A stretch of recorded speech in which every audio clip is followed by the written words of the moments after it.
si tatay po kaya? Makakabuhi kaya siya bago magwala ang ilog?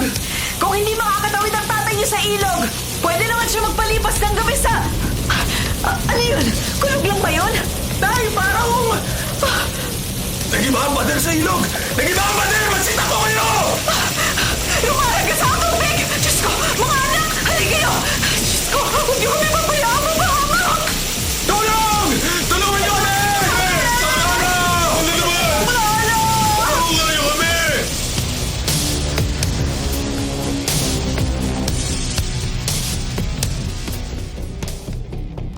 Ay, biglang buhos ang ulan ah.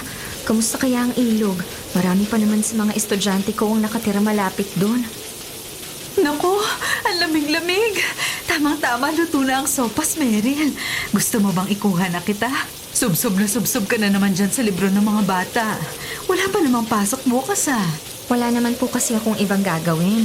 Naghihintay pa ako ng direktiba galing sa barangay para sa taunang Christmas celebration natin dito sa baryo. Ay, tsaka nag-aalala po ko dahil dito sa biglang buhos ng ulan. Marami akong estudyante na nakatira sa tabing ilog. Ligtas naman sila dahil may bagong gawang pader doon. Pamigil ng tubig. Tumaas man ang tubig sa ilog at kahit ano rin pa ang tulay, ligtas sila. Sana nga po, Nay. Oh, may sopas. Ikuha na ba kita? Masarap yung higupin ngayong umuulan. Sige nga po, Nay. Pakikuha na rin po ako ng sopas. Ayan. Sige, sandali, ha? Kompleto ang sahog nito, anak. Hindi tinipid. Ayoko naman papakainin kita ng tinipid samantalang kukuha mo pa lang ng bonus mo. Oh, eto na ang sopas. Nako, nakalimutan ko ang...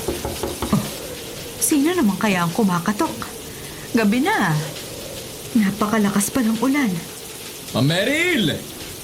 Ma'am Meryl! Si Sir Pablo yata yun, Nay. Oo nga. Sandali at pagbubuksan ko. Aling Yoli! Magandang gabi ho. Pasensya na ho talaga sa abala eh. Ay, magandang gabi ho, Ma'am Meryl. Magandang gabi ho. Sir Pablo? Oh, ano nangyari? Bakit ganyan ang mga itsura niyo? Bakit karga mo si Bing? Ay, pasensya na, Ma'am Meryl.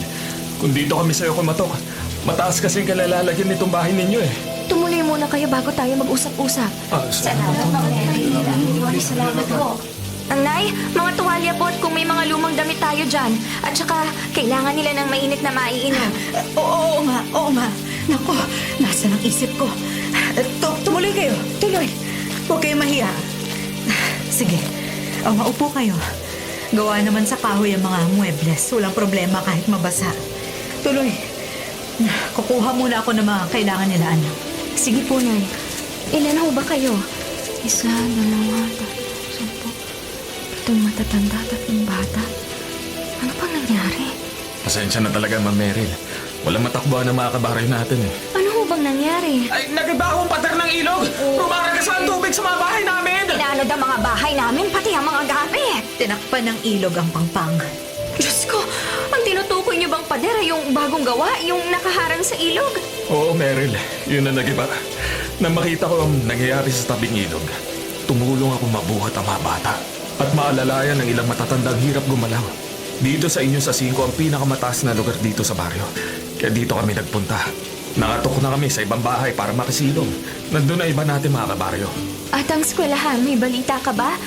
Mababa rin ang pwesto ng eskwelahan. Nakasalubong ko kanina isa sa mga tagapaglinis na eskwelahan. Lubog ng araw dun eh. Ay, Diyos ko. Ang nanay ko, ang tatay ko, inanod ng tubig. Hindi ko sila natulungan, Ma'am. Mas mahalaga sa kanilang nakaligtas ka, Bing. Pero sila, hindi ba sila nakaligtas? Dahil inanod sila ng tubig? Sir Pablo, hindi ba sila nakaligtas? Magaling lumangoy si tatay. Maliligtas niya si nanay, di ba? Wala na yung bahay ko. Wala na. Paano na kami nito? Ang lahat na naipundar ko ay hinananod lang ng tubig. Ang mahalaga, ligtas tayo. Buhay tayo. Ay, Diyos ko! Natapon lahat eh! Sir Pablo, may ililigtas po ba ni tatay si nanay? Maliligtas niya po, di ba? Gaya ng pagligtas niyo sa akin. Naghagis ka ng lubid kanina. Makikita nila yon, di ba? Tapos makakapunta sila rito. Hindi ko alam, Bing. Magdasal lang sa Diyos ang pwede natin gawin. Magdasal naman si nanay kanina eh. Ibig bang sabihin nun makakaligtas na siya? Magdasal tayo, Bing. Magdasal tayo.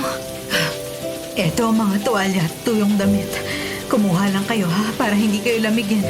Gagawa ako ng kape at kukuha ng tubig. Sige ho, tuyuin niyo ang mga sarili niyo. Pwede kayong dumito muna sa bahay habang malakas ang ulan. Bukas, pag-iisipan natin ang gagawin. Tulong-tulong tayo. Maraming salamat sa inyo.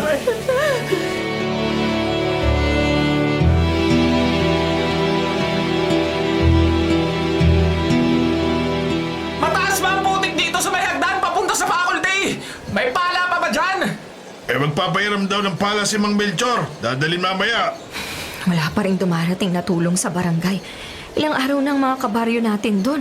Walang kasiguruhan kung maaabutan sila ng tulong sa nasirang mga bahay at nawalang ari-arian nila. Hindi naman nakapagtataka. Yung pagguho nga ng pader sa ilog, hindi umabot sa balita eh. Siguradong uunahin tulungan ng mas malalaking bayan kaysa rito sa atin.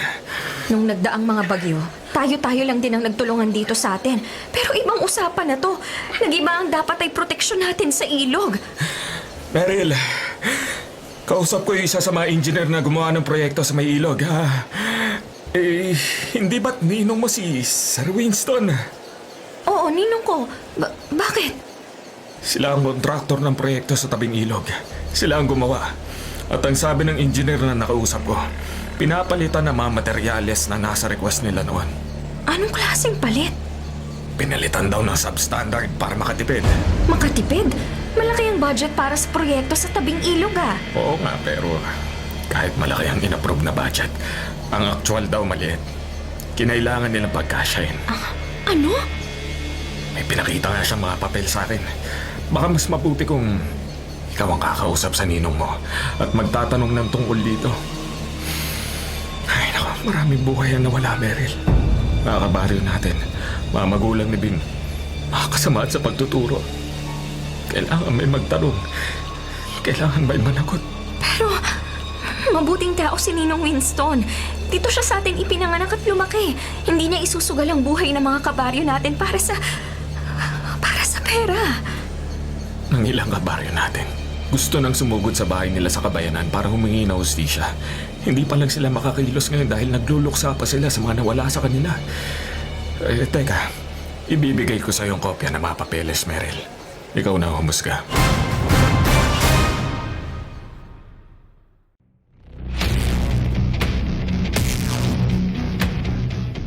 Magandang hapon po, Ninong Winston.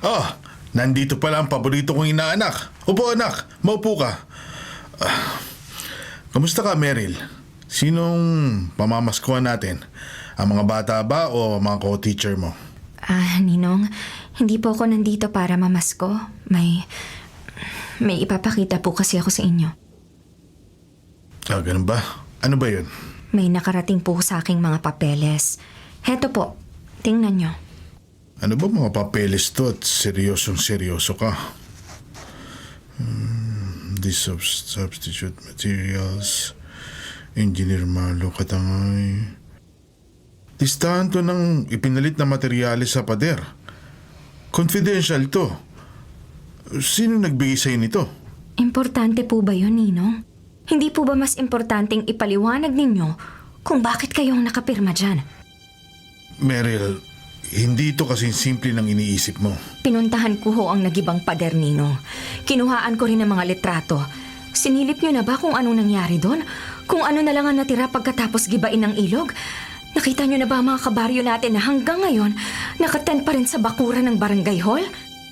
Hindi pa ako nagpupunta ron dahil mainit ang mata ng mga tao. Nagpadala lang ako ng donasyon. Donasyon? Saan galing ang donasyon, Ninong? Sa kinupit ba sa budget ng pader? Meryl, hindi mo alam ang sinasabi mo. Ipaliwanag niyo kung anong hindi ko alam. Bago ako nagpunta rito, ilang ulit kong inisip kung ano ang tamang gawin. Kahit paulit-ulit ko nang nabasa ang mga papeles na to at ikinumpara sa kung anong inilabas niyo sa publiko, hindi ako makapaniwalang magagawa niyo to. Hindi sa mga kababayan natin, sa mga kabaryo natin. Hindi niyo sila ipapahamak. Yun ang gusto kong paniwalaan. Pero totoo ang nasa listahan, hindi po ba? Hindi nagsisinungaling ang nagibang pader. Malakas ang agos ng ilog dahil sa biglang ulan. Naputol ang tulay na kahoy at dagdagdag ng puwersa sa tubig. Kaya nagiba ang pader. Hindi yun dahil sa mababa ang kalidad ng materyales na ginamit. Yan din ang sinabi ni Kapitan. Pero paano namin paniniwalaan yan? Buong buhay natin, nandiyan na ang ilog. Ilang beses na tayong dinalaw ng bagyo at kalamidad. Hindi magigiba ng ganun kabilis ang pader kung matibay. Hindi ka investigador, anak. Kung talagang may anomalya, may mag-iimbestiga sa nangyari. Hayaan natin sila magsabi. Kung ganun, hindi totoo ang mga nasa papel na to. Maipapangako nyo ba sa akin at sa mga anak nyo na malinis ang konsensya nyo? Hindi nyo ho ba talaga dinaya ang mga kababayan natin? Kung nandaya man ako, hindi lang ako nandaya, Meryl. Hindi ko namang ginustong ganyan ang mangyari. Walang natira sa budget na inaprobahan nila. Ang sabi ng mga nasa taas, yun ang sistema. Yun ang kalakaran. Kailangan maglagay sa mga nakaupo kung gusto kong makakuha ng proyekto. Sinabi ko naman sa kanila kung magkano ang kailangan ko para makagawa ng matino at matibay na pader. Pero pagdating sa akin ng pera, sinisingil nila ang mga parte nila at wala nang natira. Ano? Bakit kayo nakipagsabuhatan, Ninong? Bakit hindi tayo magsumbong, magdemanda? At sino naman ang isusumbong natin? Yung mga mas makapangyarihan pa sa atin? Sa akin lang din babagsakan lahat ng yan. Ako lang ang puputukan yan. Dahil ako ang may pirma. Ako ang ituturo ng lahat ng katibayan. At ang gigisa sa akin, yung mga nakinabang. Ninong, kung totoo ang sinasabi nyo, kayo lang ang makakapagpalabas ng katotohanan yan. At hindi ba nakinabang din kayo? Hindi ba may ilan pa kayong proyekto na ginagawa ngayon? Hindi rin baligtas sa mga yon? Para sa pansariling bulsa at ginhawa lang din ba yon? Ninong, marami tayong kababayang namatay. May mga estudyante akong namatayan ng magulang, nawala ng bahay, nawala ng kabuhayan. Sina Aling Esther, inanod ang tindahan nila. Si Bing nawalan ng mga magulang. Si Mang Melchor nawalan ng anak. Hindi niyo ba kayang ipaglaban sila sa kung ano ang totoo? Hindi ba sila karapat dapat bigyan ng katarungan? Anong gusto mong gawin ko, Meryl? Hindi tayo makapangyarihan. Paano natin babanggain ang bulok na sistemang meron tayo? Anong gusto mong gawin ko? Isumbong natin ang mali, Ninong. Tutulungan kita, susuportahan kita. Ipapahamak tayo ng katotohanan, anak. Hindi ganun kadali ang hinihingi mo. Paano ang mga anak ko? Ang asawa ko? Paano ang kaligtasan nila? Paano ang kaligtasan nyo? Maghanap tayo ng matibay na ebidensya. Siguradong meron, di ba, Ninong? May makikita tayo. Ang hinihingi mo sa akin, itaya ang buhay ko. Masyadong malaking kabayaran yun, anak.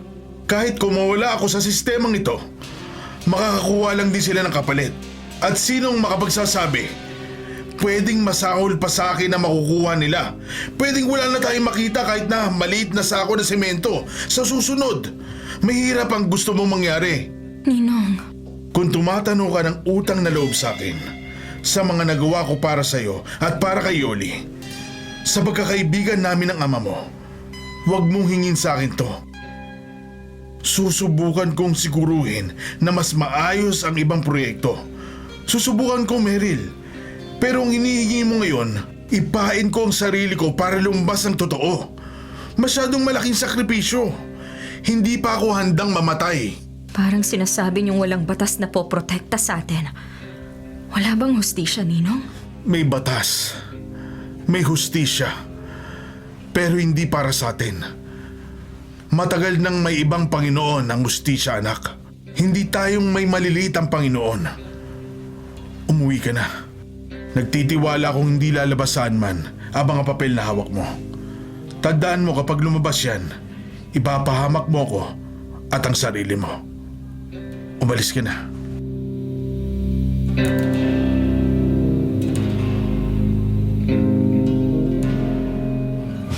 Malakas na naman ang ulan. Kumusta kaya sina Bing? Sina Aling Esther at Mang Melchor? Huwag naman sanang umapaw uli ang ilog. Naglinis lang kami ron ng 1 linggo at nagtambak ng mga bato sa pampang. Meryl, galing ako sa bahay ng ninong mo. Anong sinasabi ni Cynthia na kinausap mo ang ninong mo tungkol sa nagibang pader? Nakakahiya, anak. Bakit mo ginawa yun? Sa dami nang naitulong niya sa atin. Nakita niyo ba yung mga nasa harap ng bahay nila at gustong makausap si Ninong? Hindi ba kayo dinumog? Oo, nakita ko pero... Nay, alam ng lahat dito sa baryo na si Ninong ang may gawa ng pader sa tabing ilog. Kahit ilang beses pang ipaliwanag ni Kapitan na biglaan ang pagtaas ng tubig sa ilog na nag-ambag ang nasirang tulay sa puwersa ng tubig. Alam ng mga kabaryo natin na dapat may manugot sa nangyari. Gusto nila ng linaw kung bakit madaling nasira yung bagong gawang pader. Nagtatanong din sila kay Ninong. Ang kaibahan ko lang, pinapasok niya ako noon sa bahay niya dahil inaanak niya ako. At anong sinabi ng ninong mo? Inosente siya, hindi ba? At kahit na halimbawang may nagawa nga siyang mali, hindi natin posisyon na hiyain siya o ituro siya, anak. Malaki ang utang na loob natin sa kanya. Mas matimbang ba yung utang na loob natin sa kanya kaysa sa mga buhay na nawala, Nay? Hindi ako pinapatahimik ng konsensya ko dahil alam kong may mali. Wala ka nga sa posisyon para sabihin sa kanya ang gagawin, anak. Palampasin mo na ito. Mabuting tao ang ninong mo. Siguradong babawi siya sa baryo natin. Sigurado nga ayusin niya ang mali. Hindi ko alam kung anong paniniwalaan ko, Nay. Dati akala ko maprinsipyo at matulungin si Ninong. Na mahal niya ang baryo natin at ang mga kababayan natin. Gusto ko pa nga siyang kumandidato ng mga kabaryo, hindi ba? Pero ngayon, pakiramdam ko hindi ko pala talaga siya kilala. Kung hindi mo alam ang paniniwalaan mo, ito, hindi mo responsibilidad ilabas ang totoo. Guro ka. Ang responsibilidad mo ay ang mga estudyante mo. Kung kailangang lumitaw ang katotohanan, ipaubaya mo sa batas at sa mga nakakaalam nito. Huwag mong guluhin ang sarili mong buhay, anak. Mangako ka sa akin na palalampasin mo ito. Mangako ka. Yun ba ang tamang gawin, Nay? Yun ang ligtas gawin. Lumugar ka.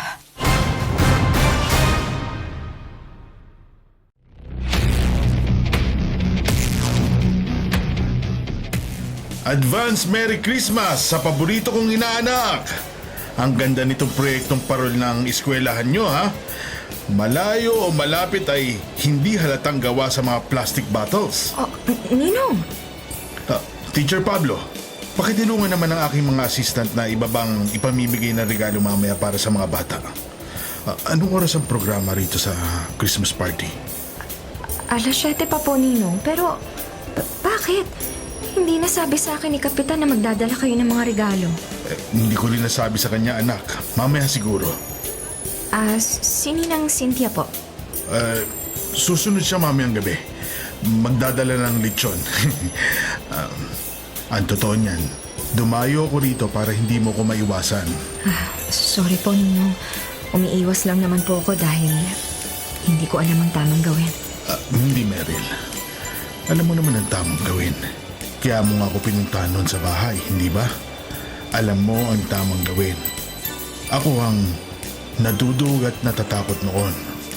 Maliit ang baryo natin. Kahit gaano katagal na akong nagninegosyo, iba ang kalakaran sa mas malalaking lungsod. At kahit sa probinsya, nang pag-aralin ko ang kinakapatid mo sa Maynila at nang mas madalas na akong nasa Maynila, nakita ko kung gaano ko kaliit bilang tao, bilang negosyante. Bagito ako sa pakikipagkontrata sa malalaking pangalan, sunod-sunuran sa mga gusto nilang mangyari. At aaminin ko, nadala ako ng pera. Ninong. Mantakin mo, bulto-bulto ng pera ang mapapasa kamay mo kung mapapakinabangan ka ng ilang malalaking tao. Walang question sa'yo. At kahit meron, ang pinakakalaban mo lang ay konsensya. At minsan, kayang patahimikin ng pera ang konsensya. Ninong, bakit niyo sinasabi to? Dahil nagdesisyon na ako, Meryl. Titistigo ko sa mga anomalya ng proyekto dito sa lugar natin. Nakapag-ipon na ako ng sapat na ebidensya na magdidiin sa mga nasa itaas na nag-utos sa akin. Hindi mo ba nakita sa signage dun sa isang proyekto malapit sa bayan? Nagbago na ang kontraktor ng dike roon. Hindi na ako. Pero, ang sabi niyo noon, mapanganib gawin yan na hindi natin mababangga ang mga nasa itaas. Pero pwede nating subukan, hindi ba? May nangako sa akin ng proteksyon. Kailangan natin magtiwala, anak. Gusto ko lang malaman mo ang desisyon ko. para mawala na rin ang bigat na pasan-pasan mo. Alam kong nakukonsensya ka sa desisyon ko kahit wala ka namang kasalanan. Ninong, susuportahan ko kayo sa gagawin niyo. Kung may maitutulong ako, kung kailangan na nasa likod niyo ang mga kabaryo natin. Hindi na, Meryl. Sapat na sa akin kung ipagdadasal niyo ako. Siyempre naman, Ninong. Merry Christmas po. Merry Christmas, anak. Tatanggapin mo na lang ang regalo ko, ha? Opo.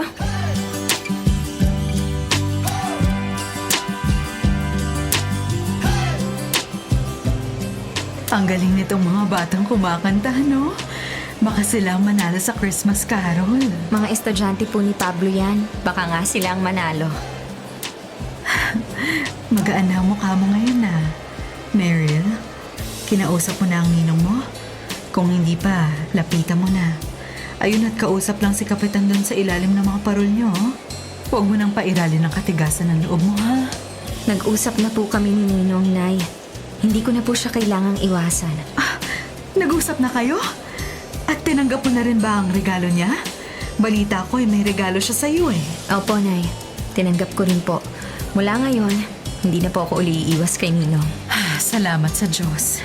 Mula nang mawala ang tatay mo, nandyan na ang ninong mo para sa atin.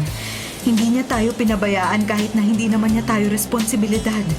Napakagandang balita niyang sinabi mo sa akin, anak. Salamat sa Diyos.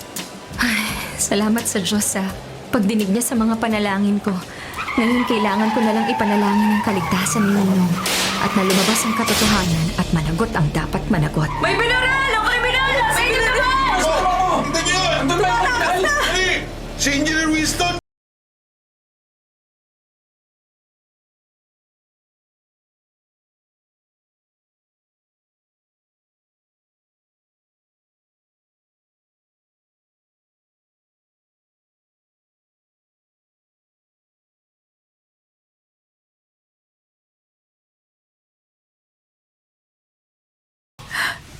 Dumating ka.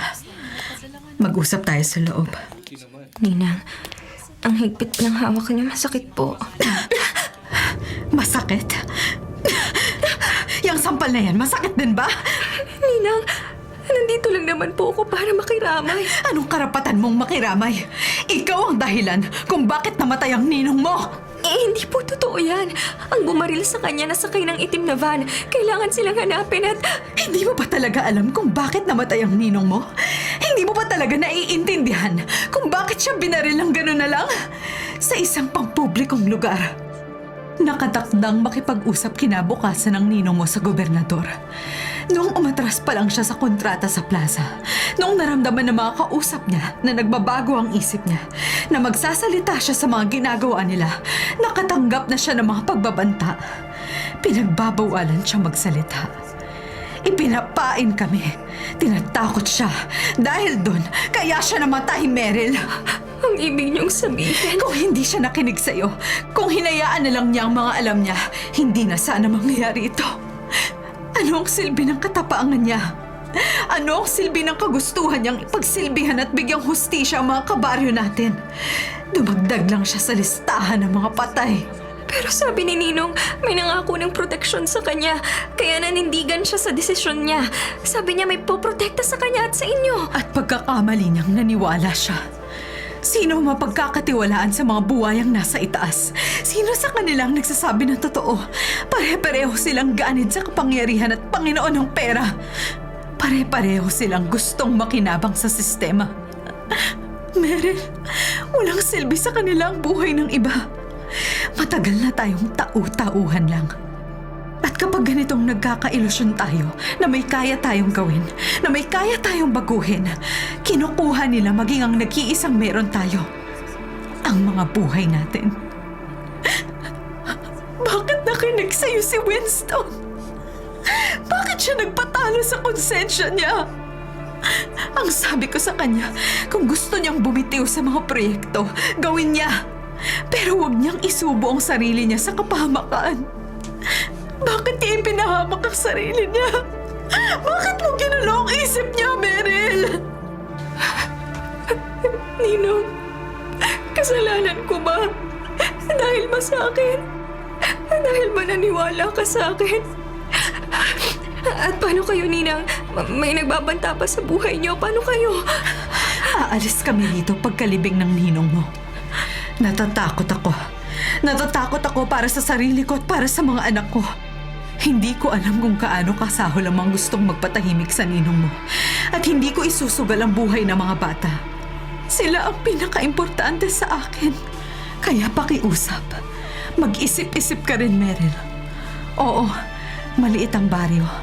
Pero hindi ibig sabihin nun, walang mga matang nagbabantay rito. Mas lalakas lang ang loob ng mga walang konsensya na gumawa ng krimen dito. Dahil hindi pinapansin ng otoridad ang mga lugar na gaya ng sa atin. Huwag mong ipahabak ang sarili mo. Huwag kang tutulad sa ninong mo. Patawad, Ninang. Hindi ko alam na ganito ang mangyayari. Hindi ko alam na ganito kabilis. Ang kapalit. Ngayong alam mo na, mag-ingat ka, Meryl.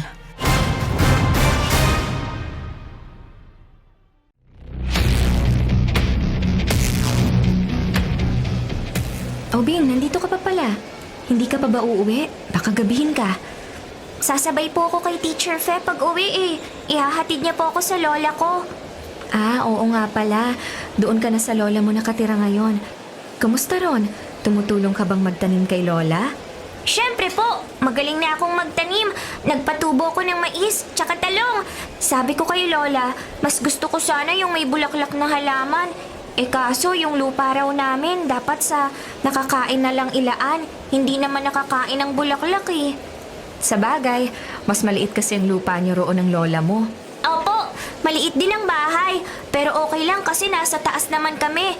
Mas nakakatakot sa may ilog eh. Baka maanod naman si lola. Tama. Pero magaling ka ng lumangoy ngayon, di ba? Hindi ka natakot sa tubig? Hindi na po. Kasi sabi ni Sir Pablo, kapag natakot ako sa tubig, paano kapag nasa ilog ako? Paano kapag may gaya ni nanay at tatay na kailangang hilahin ng magaling lumangoy? Tsaka magaling lumangoy si tatay eh. Gusto ko, habang nakikita niya ako sa langit, nakikita niya akong magaling ng lumangoy. Nakikita niya po ako sa langit, di ba? Oo naman, Bing. Siguradong binabantayan ka lagi ng tatay mo. Teacher, may nagbabantay rin po sa'yo. Kanina may dumaan dito na lalaki eh. Kaso hindi ko naman nakita ang mukha kasi may nakatakip sa mukha niya. Tinanong niya po ako kung nasan ka. Lalaki? Hindi ba isa sa mga teacher natin dito? Hindi po eh. Iba yung damit niya tsaka iba yung salita niya. Sabi ko po, nandito pa kayo sa school. Tapos tinuturo ko sa kanya si Sir Pablo para kay Sir Pablo magtanong. Bigla namang umalis. Oh, ganun ba? Nabanggit mo ba to kay Sir Pablo? Opo! Meryl, nandito ka nga. Oo, bakit? Inihingal ka. Naganap ako sa buong school. Hinahanap kita. Ihatid na kita sa inyo. Dahil ba yan sa... Oo. May lalaki raw na naghahanap sa'yo. Sabi ni Bing, sinubukan ko habulin ng pakalabas ng school. Pero hindi ko na inabutan. At napakasama ng kutob ko. Ako rin. Ang nanay. Kailangan nating umuwi, Pablo. Nag-iisang nanay sa bahay. Sige. Bing, halika na! Doon ka sa faculty! Maghintay ka kay Teacher Fea! Okay po.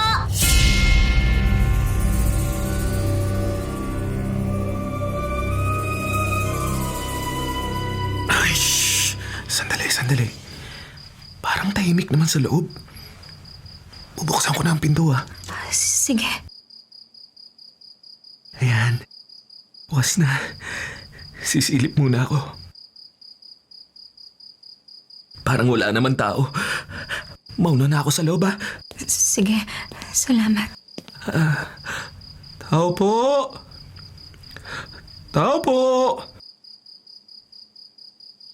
Para ligtas naman, Meryl, pero... May nagbukas ng mga cabinet, Pablo. Hala, oo nga. Lahat ng cabinet at drawer niyo bukas. Kahit mga kahon at basket. May hinahanap ang pumasok dito. Paano kung nandito pa siya? Shh! Mag-check ako sa kwarto. Itong pinto ba sa kaliwa ang kwarto mo? Oo. Bubuksan ko ang pinto, ha? Wala naman tao, pero bukas din ang mga cabinet. Bukas nga. Kahit ang computer ko rito nakabukas. Anong hinahanap nila? Bakit sila naghalughog dito? Nabalitaan mo ba? Patay na rin si Engineer Katanyag. Ano? Hindi kaya yung papeles na nahawakan natin dati ang hinahanap dito sa bahay mo? Eh, nasa na ba yun? Itinago mo ba? Wala na rito ang kopya. Ipinatago ko sa isang kaibigan. Naku, Meryl. Di na yata kayo ligtas dito na nanay mo. Ang totoo niyan, kahit sa bahay namin may nanloob din. Naganap din sa mga drawer at cabinet at saka... May tumatawag sa akin, Pablo. Hindi ko kilala ang numero. Kung siya sagutin mo, nandito lang ako. Hello? Nakita mo naman siguro kung gaano kadali para sa amin ang halugugin ng bahay mo, ano? Buhay ka pa dahil wala pang pakinabang sa amin ang kamatayan mo. Kung ako sa'yo, mag-iisip-isip ako.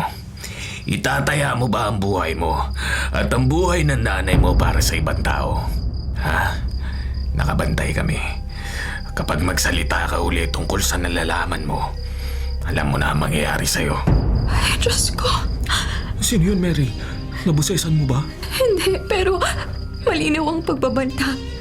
Si nanay, baka may gawin silang masama kay nanay. Kailangan ko siyang puntahan si nanay. Sandali lang, Meryl! Oh, Meryl, anak, nandito ka na. Nay! Akala ko may nangyaring masama sa inyo, Nay. Bakit ka umiiyak, anak? Ano yun? Pablo, ano nangyari kay Meryl? Nag-aalala lang ho sa inyo, Aling Yoli. Nag-aalala na ano? Sa palengke lang naman ako nagpunta. May bagong angkat na mga prutas si Maneng. Nagpareserba ako para sa bagong taon. Sa susunod, sasama ako kapag aalis ka, ha? Paano kang sasama? Eh, lagi kang nasa school. At ano ba? Matanda na ako, Meryl. Hindi mo ako kailangang samahan. Bibilinan ko si Aling Marie sa kapitbahay na tingnan-tingnan tong bahay at samahan ka kapag aalis ka. Nay, natatakot ako. Naku, ang batang ito. Wala kang dapat ikatakot. Kung ano mang yung ipinag-aalala mo o napanaginipan mo, hindi mangyayari yan, anak. Huwag ka nang umiyak. Oh, tahan na. Tahan na.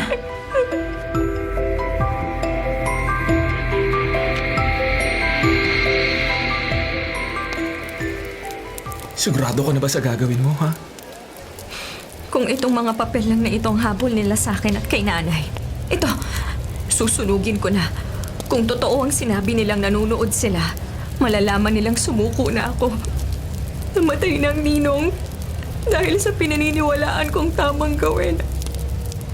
Ayoko nang mawalan, Pablo. O siya, Meryl, naintindihan naman kita. Tana. Oh! Manood kayo! Ito na sapoy ang hinahabol nyo!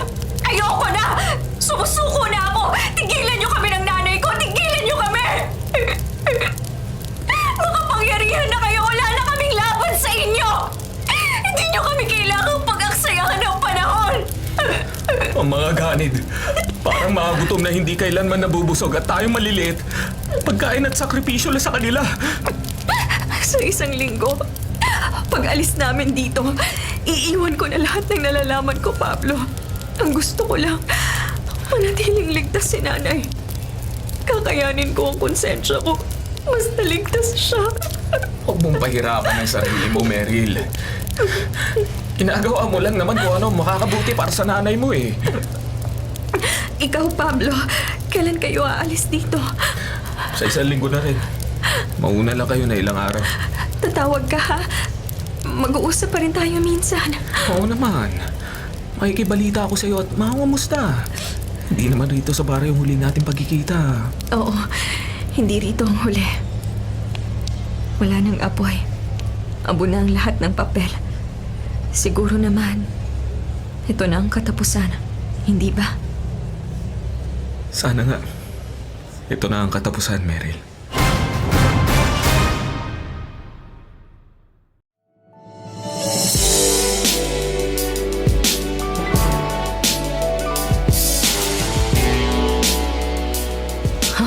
Umuulan?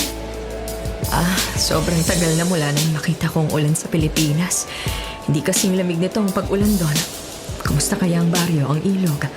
Malalaking bato pa rin kaya ang nakaharang sa agos? Meryl, ikaw ba yan? Meryl, ikaw nga! Pablo! Nandito ka rin! Teka! Dito ka nagpunta nung nabalitaan kong ng ibang bansa ka. Oo, nagtuturo ako ng Ingles sa mga elementary student dito. Eh, ikaw ba? Parehas sa'yo, nagtuturo din ako ng Ingles sa mga estudyante rito. Wow! Pero ngayon, nandito lang ako sa area na to dahil may conference kami. Ikaw? Dahil di sa conference. Magkape kaya muna tayo. Oo, sige.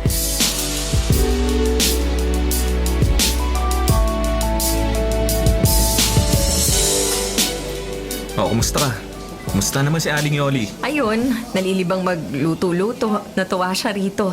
Tinatanggap maging cook at assistant kahit may edad na. Ikaw, kasama mo ba ang mga magulang mo rito? Si nanay na lang.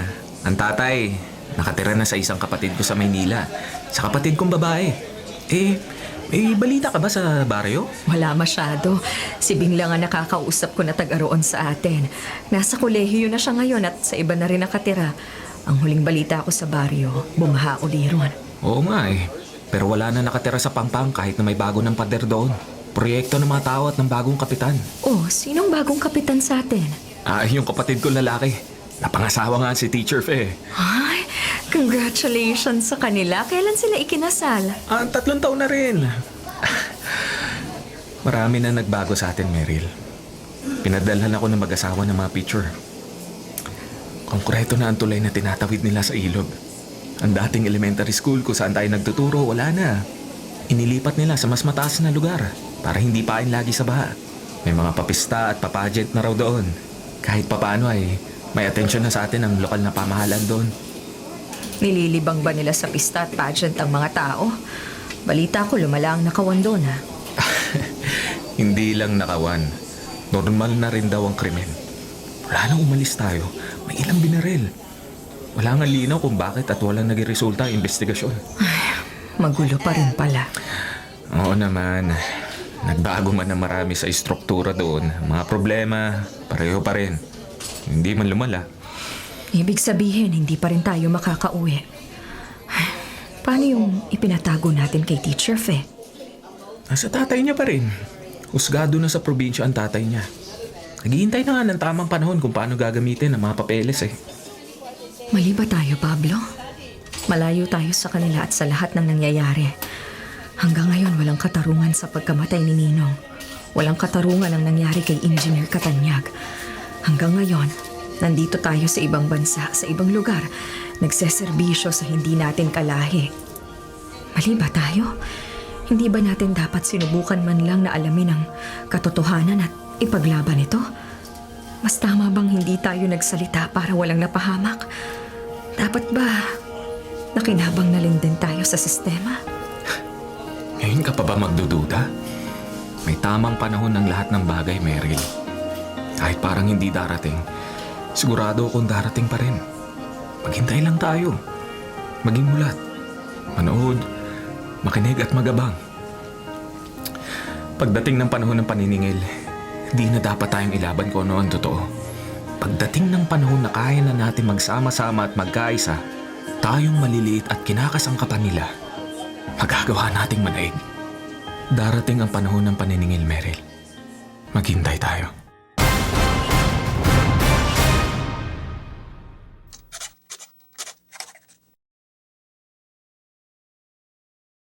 Mga kapatid, ito po ang inyong kapatid na si Lord De Vera. Nagsasabing, sana dito na tayo sa totoo. Dito na tayo sa True FM. At sana po'y mag-subscribe kayo at mag-follow sa mga social media accounts po ng @TrueNetworkPH. Sa Facebook, Instagram, sa X, sa YouTube, sa TikTok, at sa mga podcasts. Sana po, dito na tayo sa totoo, mga katrupa.